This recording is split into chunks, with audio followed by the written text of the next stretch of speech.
Hi there, my name's Alan, and I am the owner of kOZMIC Press and the co-editor of this book right here, Children of Time, The Companions of Doctor Who. This book is a collection of essays on 88 different companions from the television show, the comics, the novels, the audios, and every chapter was written by a different author. So I thought it would be fun to get some of the authors together and talk about their companion, read a little bit about their chapter. And this is a series that's going to go on for as long as it goes. So I'm going to get us kicked off with, I wrote a couple of different segments of the book, and the one that I'm going to read for you today is about Leela. She's a companion of the fourth Doctor. She was from seasons 14 and 15 back in the 70s and is a really unique character in the history of Doctor Who. So I'm going to read you a little bit about her. This is a thing that I wrote where she's at the end of her life. She's on her deathbed looking back on her life, recounting some of her adventures. So I hope you enjoy it. Let me get my glasses here. Okay, ready? Computer, begin recording. My name is Leela. I am from the planet ruled by the god Xoanon. I was a warrior of the tribe of the Sevatim. I was expelled from my tribe for speaking my truth, which others deemed to be heresy, that Xoanon was not a god at all, nor should he be worshipped blindly. Nor should we trust the words of our shaman Neva. For saying such things, I was cast out. I then met the evil one, or at least someone who looked like the evil one. He called himself the Doctor, and he rescued me from the invisible monsters that roamed the forest of my planet. He exposed Xoanon for what he was, not a god at all, but a computer whose programming had gone corrupt. Feeling that I no longer had a home amongst my superstitious people, I left my world with the Doctor in his strange flying machine. He taught me many lessons and showed me the wonders and the dangers of the universe. I was fascinated by both. He taught me how his machine could be bigger on the inside than on the out, although I didn't quite believe his explanation at the time. With the Doctor, I encountered creepy mechanical men with no feelings that the Doctor called robots. I did battle with great warriors like the Sontarans and vanquished them, and later met the Sontarans' mortal enemies, the cowardly shape-shifting Rutans. I faced down the most terrifying monsters like the Findal, great snake-like slugs, and the Nucleus, a disease that had infected the Doctor's mind. And I made a few friends along the way.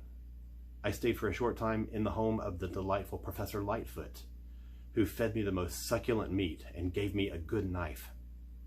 He was not a warrior, but he possessed a commendable resolve and didn't shy away from danger. He was kind, patient, and understanding, and I came to admire him greatly. And I met K9.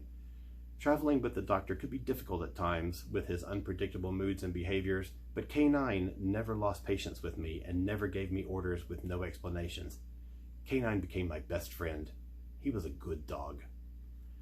But the Doctor wasn't always difficult. He showed me many wondrous things and taught me many lessons.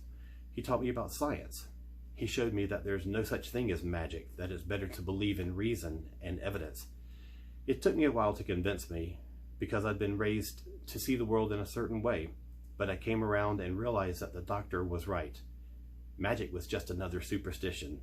It's better to believe in science.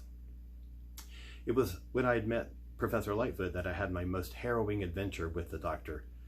I was attacked by a creature that the Doctor called a homunculus, but I impaled him with a knife and escaped by jumping through a dining room window.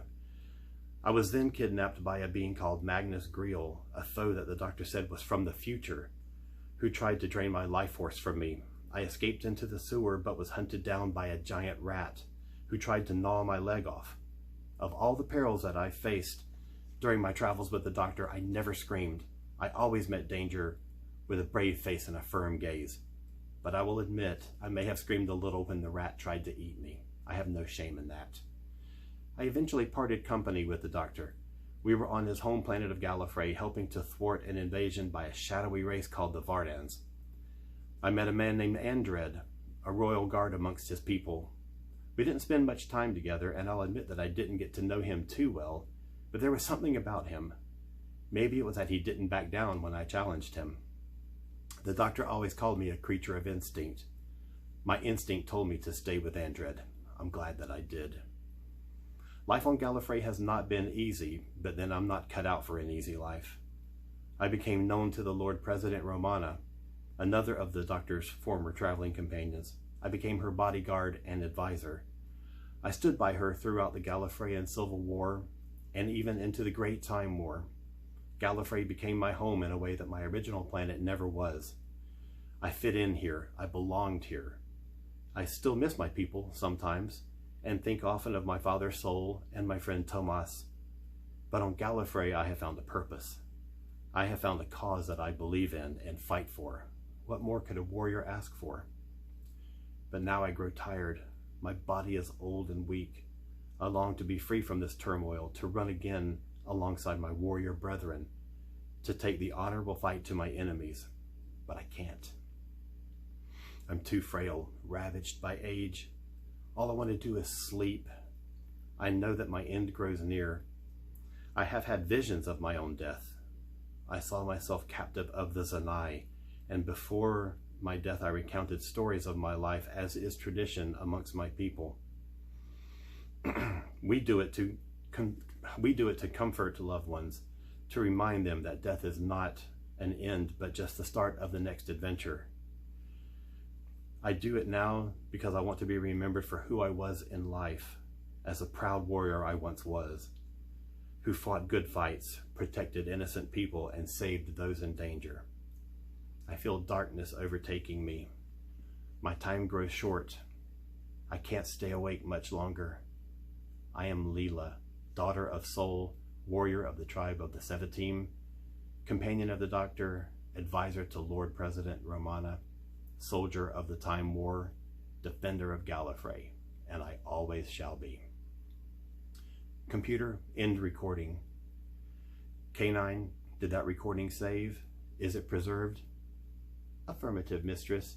The recording is saved in the central computer and in my memory banks. You may sleep now. I hope you enjoyed that. That's a little bit about Leela. So we'll have some additional videos coming up soon from other authors. I hope you'll stick around and look for those. Take care of yourself, take care of each other, be safe, and we'll see you very soon.